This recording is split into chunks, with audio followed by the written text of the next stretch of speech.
Today, in Christianity, we hear a great deal about the presence of God. Oh, the presence of God was here this evening.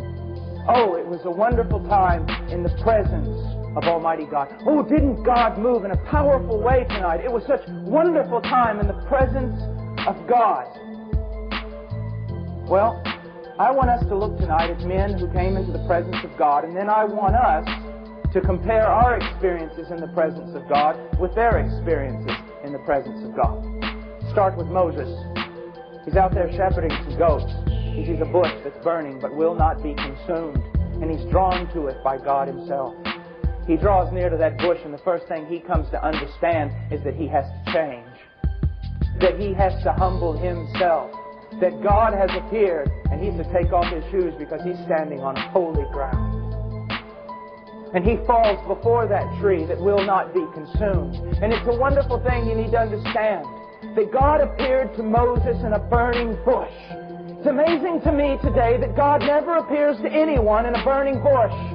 And we never sing about burning bushes. We never sing at all about fire. God always appears to us in a cool breeze and in a flowing stream. That's the way we always present Him, and you want to know why? Because flowing streams never hurt anyone. We've got to tame God, we do. But I want you to know, when God comes and visits a man, He doesn't always visit him as a cool wind or a cool stream.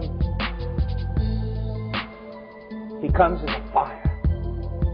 A fire that cannot be handled. A fire that has no end. And a fire that does not consume itself, but can consume all that is unholy before it.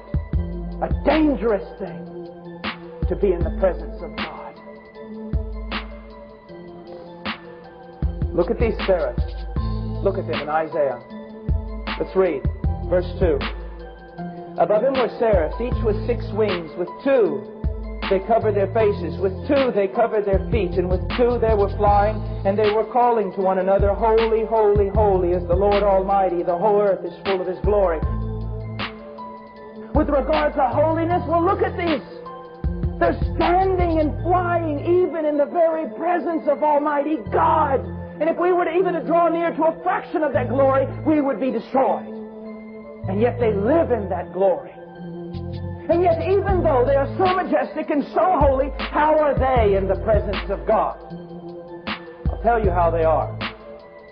They bow their heads and cry out, holy. They cover their faces. They cover their feet. I've always asked myself, why on earth did they cover their feet? I mean, what does feet have to do with holiness?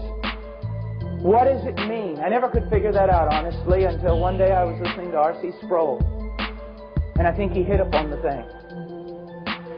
He said feet are always associated with clay.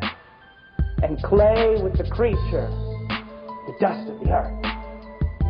And these majestic beings, even in the presence of God, were bowing their heads and covering their feet, acknowledging that they were a creature and they were not God. And the place that they held was a place not of right.